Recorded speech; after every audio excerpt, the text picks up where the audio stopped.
On pourrait imaginer la religiosité profonde de la cathédrale Saint-Étienne, faiblement éclairée de parcimonieux vitraux mosans.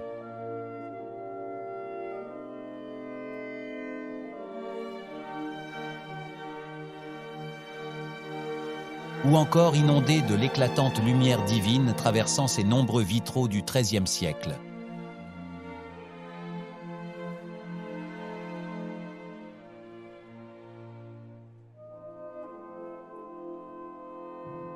Ou enfin, envahie par l'exubérante clarté des verrières Renaissance occupant les baies du gothique encore rayonnant.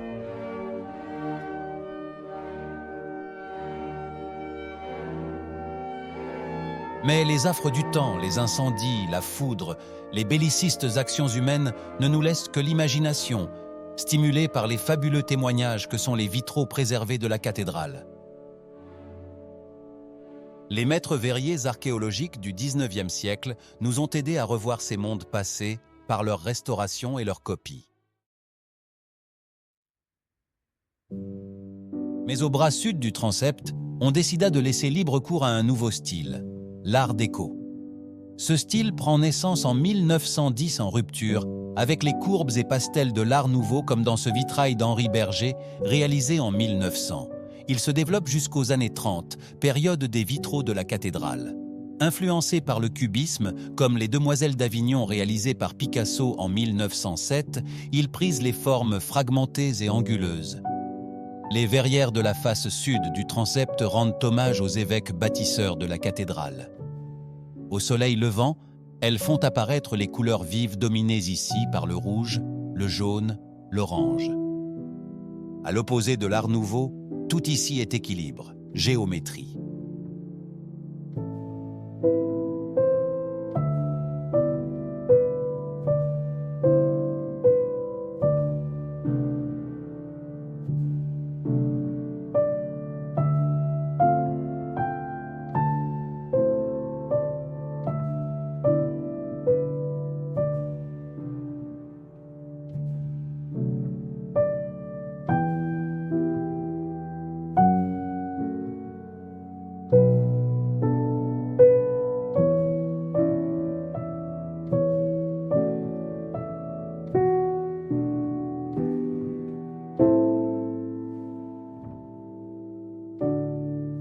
La chapelle voisine exacerbe ses caractéristiques dans ce Christ qui explose de lumière dominée par les couleurs chaudes allant du jaune au rouge et souligné par un bleu sombre. Les plombs ne sont pas subis, mais instrumentalisés pour dynamiser le motif par des formes géométriques très variées. Triangle, losange, trapèze. Les autres verrières de la chapelle n'ont pas clairement opté entre art déco et copie de vitrail gothique. Celle-ci contrarie l'iconographie habituelle en plaçant le soleil à la gauche du Christ et la lune à sa droite. Ces vitraux constituent-ils une synthèse osée allant du XIIIe siècle aux années 1930 ?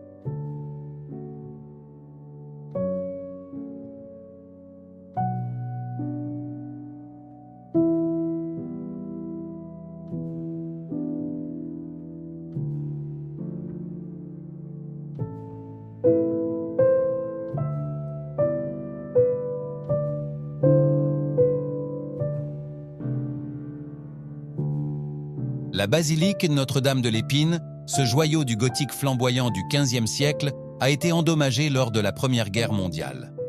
Ces vitraux ont été restaurés dans les années 1930 par l'atelier de Charles Lorrain, en collaboration avec le maître verrier Gabriel Loire.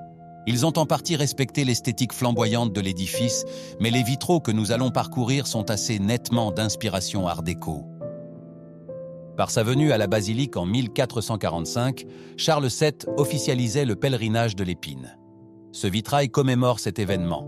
Bien que marqué par la stylisation art déco, le peintre verrier a conservé la mode vestimentaire du XVe siècle.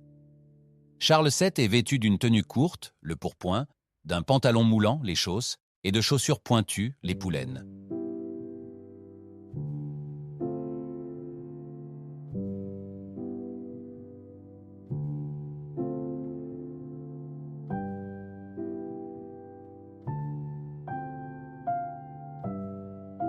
Les dames portent une coiffe conique, le hennin. À la cour de Charles VII, plus austère, la robe à tasselle ouverte en V sur la poitrine n'est pas adoptée. Cet autre vitrail, lui aussi commémoratif, nous montre Louis XI offrant 1200 écus d'or à Notre-Dame de l'Épine en acquittement d'un vœu en 1471.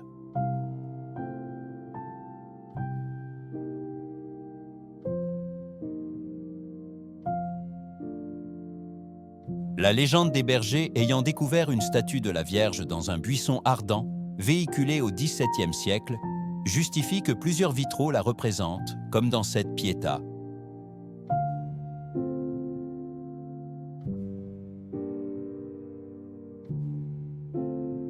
Ou encore dans cette Vierge de l'Intercession.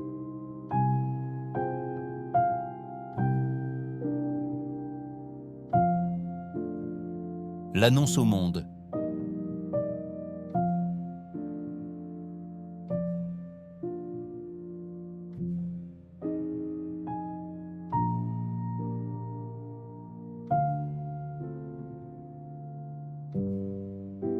La Nativité.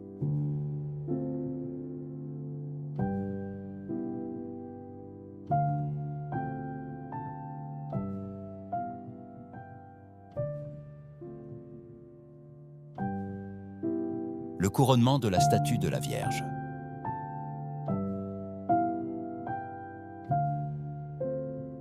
Une double verrière est consacrée au voyage de Saint Nicolas en Terre Sainte. Enfin, une verrière étroite représente Moïse et le serpent d'airain.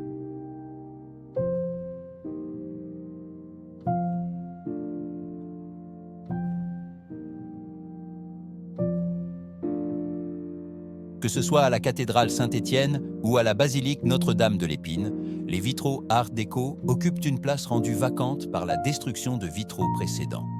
De ce fait, leur présence peut paraître incongrue.